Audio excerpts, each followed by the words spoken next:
الله أكبر الله أكبر الله أكبر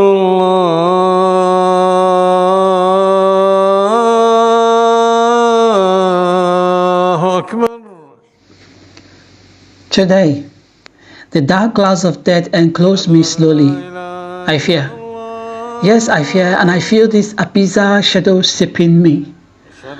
I will ride on the back of this cloud to the beyond, but I won't ride alone. Others will ride with me. Yes, others who may not know that they will die today will ride with me. Perhaps somewhere along the way, we part ways. They to hell, I to where Muhammad is. Ali Jonan. My name is Malik, and I am 17 years old. The name of my village is Gonza. It is in the northern state of this country. My village is a deserted desert, where the fire of poverty of soul and body has dried the passion for life, and the grains here can easily turn dusty brown. The earth here is so dry, so hot, and loose combustible, as though gunpowder can be made from it.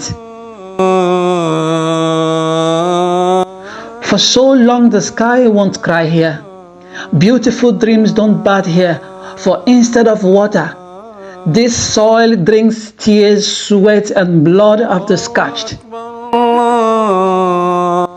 Today, I am strapped with this weapon of death, a suicide vest packed with nails, ball bearings, phones, and many other metal pieces. They say with them more pagan flesh will be destroyed. Our teachers say that these pagans do not love Allah, that they do not worship Allah and do not have respect for Muhammad the great prophet. I am a willing carrier, a carrier of death to the pagans. The words from the holy book roam in my head. So fight them so that sedition might end and obedience is only Allah's.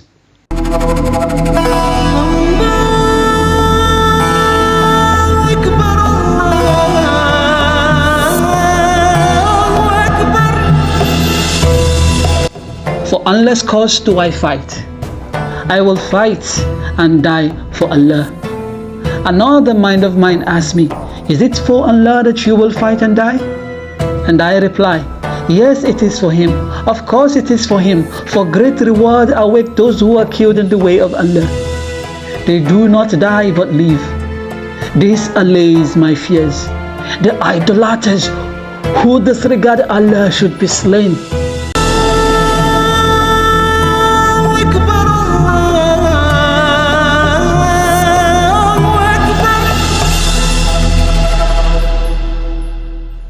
But then I know there are other things I will kill for. But they do not matter now. Allah matters most. I know I will kill for this hunger, for this abandonment, for this hopelessness, this meaninglessness, this depression. Sometimes I wonder where I belong when others belong to places. I guess I belong where hell is, and hell is my gift. For these so many questions in my life, unless answers to them, I know I can kill. But then let it be said that I killed for Allah, that I killed for faith and faith, and the rewards will be my compensation.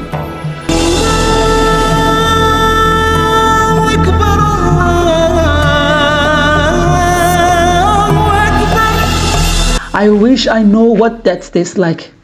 I wish Tayofik was here to tell me what it is all about. He had gone on this same errand, but his was in a church, a place of worship for the pagans. Today, I am sent to a market, Gonza Community Market, where the faithful and the pagans buy and sell.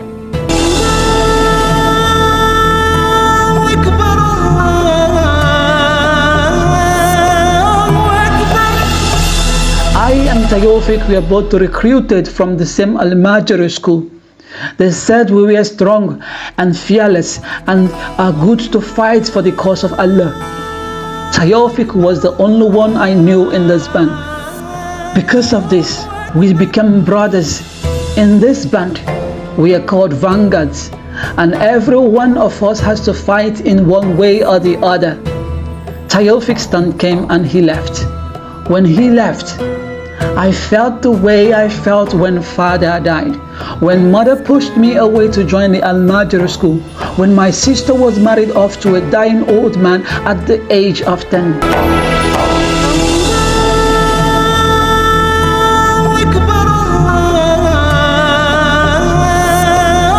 There was a time I think hope glimmered on me. When father said I was going to learn in the line of his trade, he was a blacksmith and he had many concubines. When his illness was growing worse, he could no longer go out to trade. One night it got very worse and almost everybody came out and filled the hut. The room was quiet. Father was groaning in agony. A copper who also came around called a doctor that night. This copper I heard was sent by government. He was building a borehole for Gunza community, but he was an Nyamirai and a pagan, and he is late now. When the doctor arrived, he gave father a drug that made him sleep.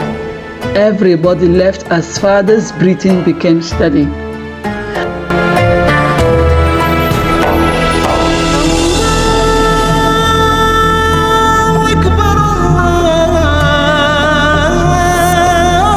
Next morning, Danjuma, my father, was dead.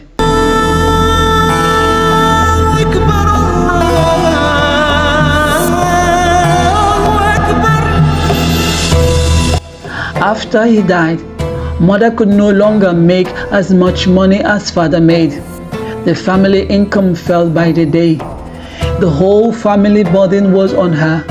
I pitied her, but then she thought she needed a relief, and the way to get it was by marrying Aisha off and pushing me away to Al-Majri school.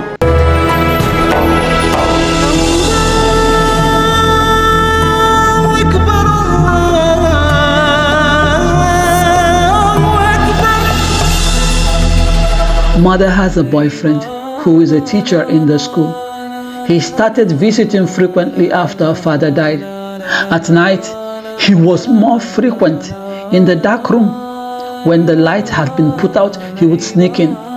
Mother would tell him, "They have slept." Then I would hear the ruffling of clothes. Mother would mourn a little, then he would chuckle a bit, both being careful not to wake us up. When I guessed they'd lain down, flesh would start pounding on flesh softly. Mother would mourn a bit louder, perhaps in pain, perhaps in ecstasy, but it was a restrained moan. There was always heavy breathing from both, until later it all dwindles to a stop, and I would drift away to sleep.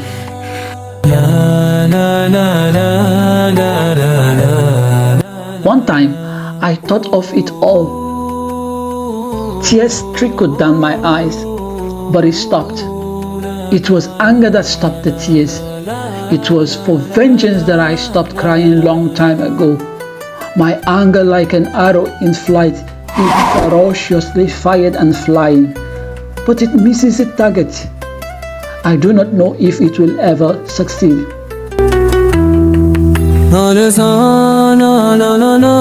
I remember the mess Taofiq had made of the church. I remember the pools of creeping blood, scattered, empty and burnt shoes and slippers, scarves, Bibles, human flesh and so on. It is my turn today to make a mess of Bunza Community Market. I wish I know what that tastes like. We are trained to offer that, and no one who has gone on his own mission ever comes back to relay the experience.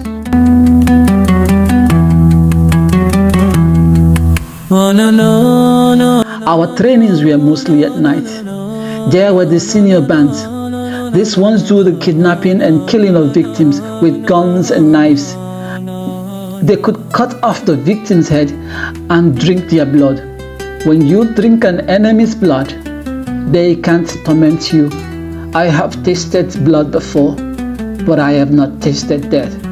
Today I will, and cold chills keep running up and down of me.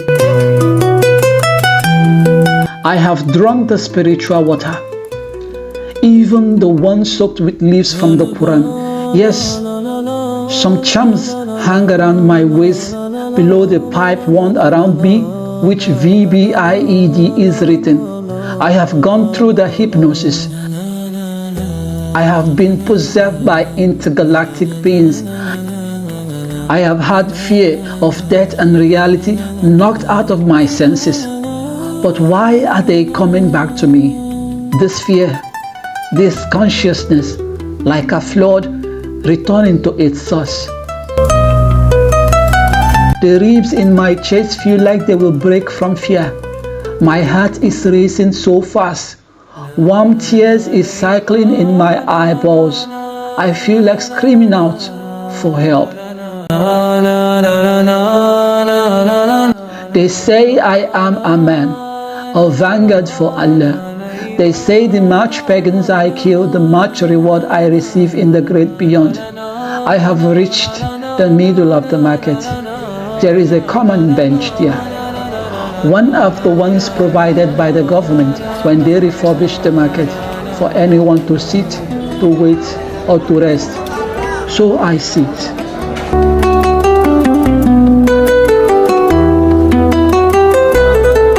This fear won't leave me, so I began to recite the creed. Ashhadu an la ilaha illallah wa ashhadu anna Muhammadar Rasulullah. Ashhadu an la ilaha wa ashhadu anna Muhammadar Rasulullah. I keep repeating it, and I add some verses from the Quran to it. Death is near. In no time, it will be over.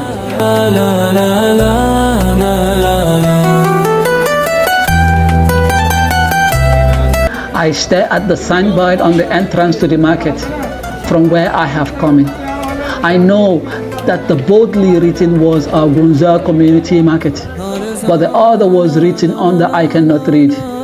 I can't read English. I don't understand English words. I prefer Arabic.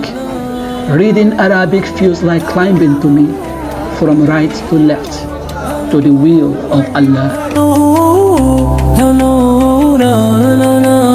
I look around to make sure no one suspects me. Everyone is busy either buying or selling, either offloading or packing. Mister, I have it here. Madam, my fish is fresh. I see a man displaying his bale of clothes. I see another man carrying a big basket of tomatoes. Madam, how much do you sell a keg of oil now? A woman asks a seller. There is the noise of grinding machines. There is the noise of motorcycles, trucks, big vehicles, hawkers, sellers calling out, buyers asking questions and haggling. There is the noise of anger and of laughter and so many other things. There is so much noise and no one will notice a boy sitting on the common bench. Malik, a woman's voice calls. I look at her.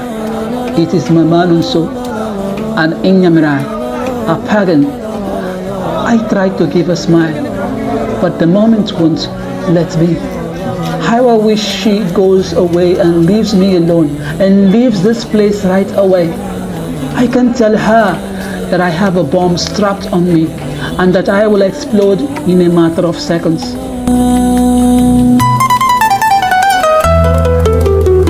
She is a good woman. She fed me all through my days at Al-Majri school, my days of carrying bowl around, singing verses from the Quran for food, money and other gifts.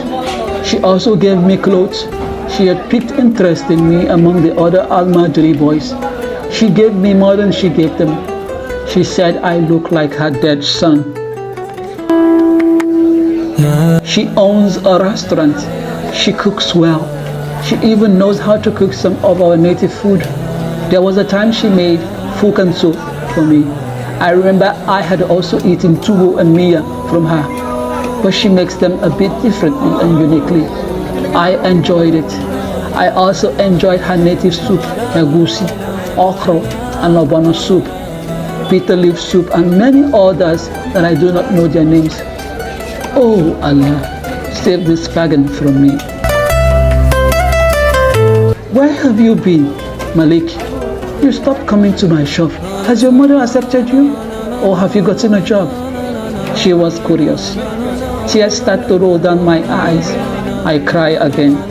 If only she runs away from me. If only something takes her attention away from me. Talk to me, Malik, she says. She is holding my shoulder to stop me from sobbing. I stare again through the entrance of the market to a faraway place. There is teacher Ahmad Sadiq watching us, hiding behind a broken down vehicle. His eyes tell me I must not compromise the cause of Allah. What happened? Stop crying and talk to me. She sits on the common bench with me. Like her mother, she holds me, her arm across my shoulder. I raise my head and stare at her aged, lovely face. She looks relieved. She thinks I am ready to talk.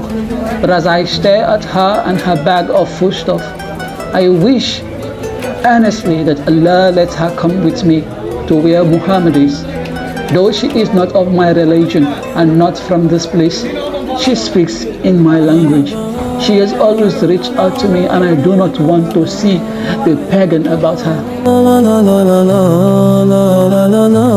What is this on your chest? Her hand has touched the metal. I try to talk. Tell me, dear, what is this? She starts to touch the metal pipe closely through my button-big coat. When it dawns on her what it really is, it is too late. Just before her expression goes from curiosity to terrified, the end comes. Earthquake sound.